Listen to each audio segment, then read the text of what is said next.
जो आपने कहा ना किसने पकड़ा, ये भी पता चलना चाहिए। ये एएसआई थे पुलिस के। हाँ, वही मैं कह रहा हूं, सब पुलिस ने इंस्पेक्टर दावा थे किया है। और इनका नाम है जसवीर सिंह। हाँ, जो आपको देखा ना एकदम से दबोच लेते हैं इस व्यक्ति को। वो जसवीर सिंह एएसआई थे। उन्होंने कहा कि मैं पहले से अलर्ट था और जब मैंने इस व्यक्ति को देखा तो मुझे अंदेशा हो गया था कि ये कुछ गड़बड़ करेगा। मैं लगातार दूर से इसको ही देख रहा था, इसीलिए मेरी नजर पड़ गई इसकी बंदूक निकालने। कल भी वो आया था वहां। इसका मतलब ये हुआ कि चूंकि और समय उसको मुश्किल होती, जब यहाँ वो आ गए और वो सेवा देने के लिए आए तो वो उसको सबसे सटीक समय लगा। लेकिन हाँ, चाहे वो जो भी ये एएसआई साहब हो या जो दूसरे लोग हैं, उनके भी साहस की प्रशंसा करनी चाहिए कि उसने पिस्तौल निकाल ली और गोली चलाने को किया, लेकिन उसने हाथ नहीं छोड़ा। फायर हुआ बाद में, वो किसी को भी लग सकती थी, उनको भी लग सकती थी। एक बार जरा उनकी जसवीर सिंह जी की बात आपको सुना देते हैं। मैं ASI Jasvir Singh number 1342 Amritsar city ਵੱਲੋਂ ਜੀ ਮੈਂ ਸਾਹਿਬ ਦੇ ਨਾਲ ਡਿਊਟੀ ਕਰਦਾ ਸੀ ਜੀ ਤੇ ਅਫਸਰਾਂ ਨੇ ਪਹਿਲਾਂ ਹੀ ਸਾਨੂੰ ਬਰੀਫ ਕੀਤਾ ਸੀ ਜੀ ਇਦਾਂ ਦੀ ਕੋਈ ਵੀ ਜਿਹੜੇ ਗਲਤ ਅਨਸਰ ਨੇ ਕੁਝ ਹੋ ਸਕਦਾ ਤੇ ਉਹਦੀ ਵਜ੍ਹਾ ਕਰਕੇ ਅਸੀਂ ਪੂਰੇ ਮਸਤੈਦੀ 'ਚ ਖੜੇ ਸੀ ਜੀ। ਇੱਥੇ ਦਰਬਾਰ ਸਾਹਿਬ ਦੀ ਮਰਿਆਦਾ ਨੂੰ ਦੇਖ ਕੇ ਇੱਥੇ ਕਿਸੇ ਦੀ ਤਲਾਸ਼ੀ ਨਹੀਂ ਲੈ ਸਕਦੇ ਜੀ, ਕਿਸੇ ਨੂੰ ਰੋਕ ਵੀ ਨਹੀਂ ਸਕਦੇ ਜੀ ਤੇ ਇਸ ਕਰਕੇ ਉਹ ਬੰਦੇ ਦਾ ਅਸੀਂ ਜਦੋਂ ਆਇਆ मैं मुस्तैदी 'ਚ ਖੜਾ ਸੀ ਜੀ ਤੇ ਉਹ ਦੇਖ ਕੇ ਜਦੋਂ ਕੱਢਣ ਲੱਗਿਆ ਤੇ ਉਹਨੂੰ ਅਸੀਂ ਸਾਰਿਆਂ ਨੇ ਰਾਉਂਡ ਅਪ ਕਰਕੇ ਉਹਦਾ ਪਿਸਟਲ ਵੀ ਖੋਲਿਆ, ਉਹ ਬੰਦਾ ਵੀ ਗ੍ਰਿਫਤਾਰ ਕਰ ਲਿਆ ਜੀ। तो एएसआई जसवीर सिंह जी की बहुत बहुत तारीफ करनी चाहिए। उन्होंने अपना काम बखूबी किया और बड़ी बहादुरी से किया, क्योंकि वहां तो किसी को भी गोली लग सकती थी, गोली चली भी वहां पर। लेकिन अब सोचें ये हो जाता, अगर ये आदमी जो सोच करके आया था कामयाब हो जाता तो कितना बड़ा कांड होता है। बहुत बड़ी घटना होती है पंजाब के लिए। और देखिए, आम आदमी पार्टी के संयोजक दिल्ली के पूर्व मुख्यमंत्री अरविंद केजरीवाल दिल्ली में कानून व्यवस्था को लेकर अमित शाह जी के ऊपर हमला करते हैं। वो भी ठीक है सर, अभी दिल्ली में फिर एक ट्रिपल मर्डर हो गया आज, ठीक है ना। लेकिन आप अपना राज्य तो देखिए जहां पर आपको पूर्ण बहुमत की सरकार और प्रचंड बहुमत पंजाब में आपको मिला है। भगवंत मान का कानून व्यवस्था कैसा है। और पुलिस ने कहा है कि कल ये व्यक्ति स्वर्ण मंदिर में कल घूम रहा था, तो जो इतना अपराधी वृत्ति का आदमी रहा हो, जो आतंकवादी रहा हो, जिसके इतने अपराध का रिकॉर्ड रहा हो, वो आदमी कल स्वर्ण मंदिर के आसपास घूम रहा था। तो पुलिस को पता करना चाहिए था कि व्यक्ति किस उद्देश्य यहाँ घूम रहा है।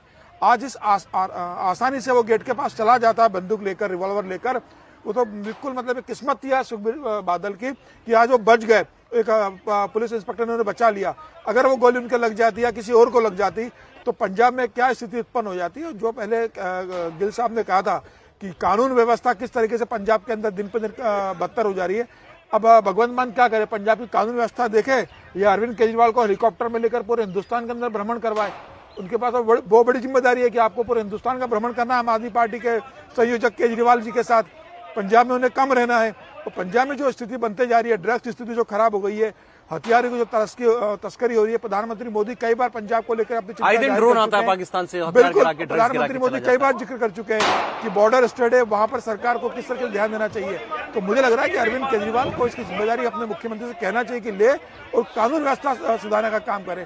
देखिए, बादल साहब आज बच जरूर गए, लेकिन यह घटना की पुनरावृत्ति फिर न हो, इसकी व्यवस्था सुनिश्चित तो मुख्यमंत्री को करनी पड़ेगी, प्रशासन को करनी पड़ेगी। मुझे लग रहा है किस्मत कुछ तो हो रहा है पंजाब में जिस पर नकेल कसी नहीं जा रही है।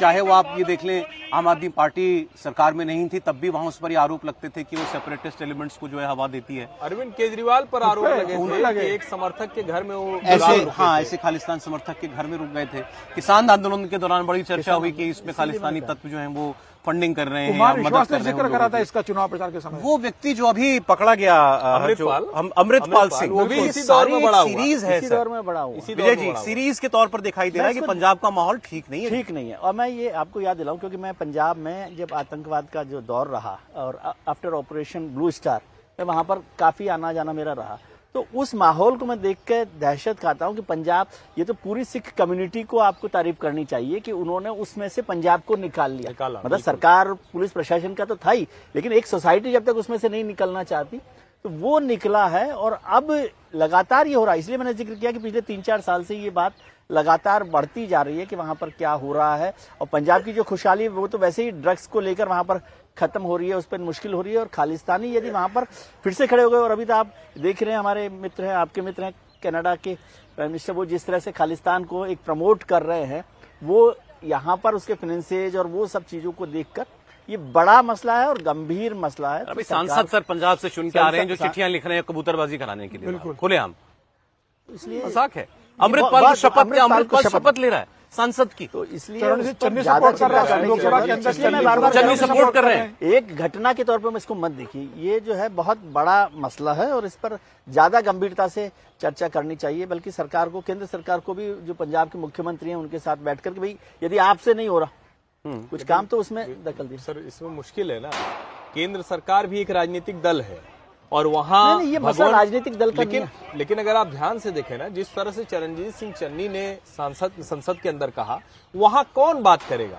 भगवंत मान की पार्टी जिस तरह से, जो जिसको हम कहें कि जिनको बढ़ावा देती है, जिस तरह से आगे बढ़ती है, उसमें राजनीतिक दल ही तो इसको बढ़ावा दे रहे हैं। खतरनाक तो ये है। और निश्चित तौर पर पंजाब के सिखों ने बड़ी मुश्किल से, एक कहते हैं ना, शांति की तरफ इसको मैं एक छोटी सी पहुंचाया। बात पूछता हूं आपसे, किसी व्यक्ति की तारीफ की बात नहीं है, लेकिन कैप्टन अमरिंदर सिंह मुख्यमंत्री थे तब 2022 तक, उन्होंने तब भी तक, उस पर- हाँ तब तक तो बिल्कुल, हम ऐसी ये- वारदातें नहीं देख रहे नहीं थे। देखते। नहीं, उन्होंने इस बात का जिक्र किया था तब भी, चुनावों के दौरान भी, कि भाई ये जो घटनाएं हैं उस पर काफी काम होना चाहिए। वो तो अब एक तो आर्मी के लोग रहे हैं और वो अलग तरीके से नेशनलिस्ट किस्म के है कैप्टन अमरिंदर सिंह, उस पर काम करते रहे। लेकिन मैं कह रहा हूं कि पंजाब को इस आग से बचाने के लिए ज्यादा गंभीर कोशिश केजरीवाल जी की तो अपने जरूरत आप को कट्टर देशभक्त कहते हैं, उनसे वो तो उनसे बड़ा देशभक्त कोई नहीं है उनकी नजरों में तो। है। चलिए मैं आपकी बात मान के उन पे भरोसा करता हूँ। केजरीवाल का बयान आया क्या सर इसके बाद?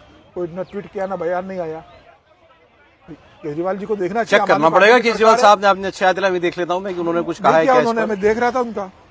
केजरीवाल साहब को लेना चाहिए इस मामले में और बयान तो समीर जी देना जिस चाहिए। बात की चर्चा CM कर रहे से हैं बात उसको करना भी चाहिए व्यवस्था अपने करनी चाहिए कि मुख्यमंत्री से दिल्ली कि के भाई भी पूर्व मुख्यमंत्री को एक सुरक्षा हवाई जहाज में है बड़ी ना, चुप कैसे हो रही है? दिलाया जाए। हालांकि अब तो भगवान खुद से भी बात करें इस मुख्यमंत्री नहीं संदर्भ है। में। केजरीवाल जी का पिन ट्वीट है एक्स पर कि दिल्ली का नक्शा दिखाता है अमित शाह जी अपने घर के 30 किलोमीटर के दायरे में सुरक्षा देने में नाकाम हैं। आखिर लोग सुरक्षा के लिए कहां जाएं? उनका फोकस इस वक्त दिल्ली पर है। बिल्कुल। और क्योंकि दिल्ली में चुनाव होने वाला है। हाँ ठीक है, लेकिन ये बहुत मुश्किल है और ये चर्चाएं बहुत समय से हो रही है। इसलिए मैंने कहा कि केवल आम आदमी पार्टी पर आरोप लगाने की मंशा नहीं है, लेकिन ये घटनाएं पिछले इस दौरान काफी डेवलपमेंट हुआ है खालिस्तानी एक्टिविटीज को लेकर और इंटरनेशनल तरीके से भी। कनाडा को भी आपको है ना गंभीरता से लेना चाहिए। कनाडा जिस तरह से बिहेव कर रहा है इस सारे मसले पर, वो भी भारत के लिए, भारत ने तो उस पर बड़ा स्ट्रांगली रिएक्ट किया ही है। लेकिन ये मसला मेरे को बहुत गंभीर लगता है और मैं इसलिए भी गंभीर कह रहा हूं क्योंकि मैंने वो दौर देखा है जब पंजाब जो है आतंकवाद के उस दौर में साए में जिया है। समझे, बहुत खतरनाक वो दौर था। अरे इससे अलग, क्योंकि हम लोग कल चर्चा कर रहे थे सुखबीर भी बादल और हमने अकाली चर्चा दल की थी की इसकी। पॉलिटिक्स को कैसे देखा जाए, इसका हो सकता है कुछ फायदा मिल जाए। मैं पॉलिटिकली हो बात सकता कर रहा है, हूं, हो सुखबीर सकता है बादल। फायदा मिल जाए उसका, ये फायदा हो सकता है। और वो ये भी हमने कहा था कि वो सजा को भी इसीलिए इसी तरह से देख रहे थे हम लोग कि भाई रिवाइवल अकाली दल का वहां पर हो जाए। और आपने पॉलिटिक्स और आतंकवाद की बात की तो कल भी हमने चर्चा की थी कि भंडरावाला कहां से आए थे, नहीं, लेकिन कि इंदिरा गांधी ने उनको एक तरह से अकाली दल के खिलाफ ही खड़ा किया था और फिर वो वहां से एक आतंकवाद की नई तरीके की शुरुआत हुई। लेकिन जो सुखबीर बादल को सर बहुत मुश्किल है राजनीति से वापसी करना, क्योंकि जिस तरीके से उन्होंने स्वीकार किया है, तनखैया उनको घोषित किया गया, उन्होंने स्वीकार किया कि हाँ मुझसे गलती हुई है। जिस तरीके से उन्होंने राम रहीम को माफी दी थी, ये वैसे भी सुखबीर की पार्टी वो ग्रामीण पंजाब की पार्टी मानी जाती है और वहां ये संदेश गया है कि पंत के साथ गद्दारी करी है मुख्यमंत्री ने, एक अकाली दल के प्रमुख ने पंत के साथ गद्दारी की और स्वीकार किया है कि मेरे से गलती हुई थी। तो वहां पर एक बड़ा आक्रोश है सिख कम्युनिटी के अंदर। ये बड़ा मुश्किल होगा उनके लिए कि स्वीकार करने के बाद जनता उन्हें उस तरीके से स्वीकार माफ कर पाती है कि नहीं, देखने वाली बात होगी।